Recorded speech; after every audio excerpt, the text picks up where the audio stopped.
Ito yung wireless mouse ni Gojudoc R10. Wireless mouse siya na dual mode. Kaya tinatawag siya na dual mode kasi pwede mo siyang i-connect via Bluetooth at USB dongle. Dito sa likod, makikita mo kanyang power switch na pwede mo siyang i-on kung gusto mo nang gamitin at i-off kung ayaw mo nang gamitin. Dito naman sa left side, makikita mo ang kanyang option. So dito mo siya i-select kung gusto mong gamitin via Bluetooth o kaya sa USB dongle na mayroong wireless connection na 2.4 GHz. At dito naman nakatago ang kanyang USB dongle. Pwede mo na yan kunin at isaksak mo doon sa computer mo o kaya laptop. Working siya sa macOS at Windows na operating system. So halos lahat ng function ng isang gaming mouse ay meron na dito kay Gojudoc. Gaya nitong left key, right key, mouse wheel, forward and backward key at DPI switch. Dahil sa ito ay pwedeng gamitin sa Bluetooth, ay pwede rin itong gamitin sa cellphone. So ngayon ay susubukan natin siya sa cellphone. Press lang natin yung power switch on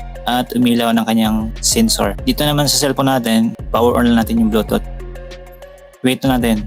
Ayan, connected na agad siya sa mouse R10. At makikita natin ang kanyang, may nakalagay dito na 95%. Yan yung kanyang battery percentage. Tapos dito naman sa harap, meron din nakalagay na 95% at connected via Bluetooth. So test natin kung gagana nga ba lahat ng kanyang function. Yan itong mouse wheel, yan left key, right key, meron din gagana din. Yan backward. Ayan, kita nyo? Yan yung mouse cursor niya. So yun, kung gusto mo ng ganitong mouse na hindi masyadong mahal, affordable lang, lagay ko lang yung link kung saan ko na nabili.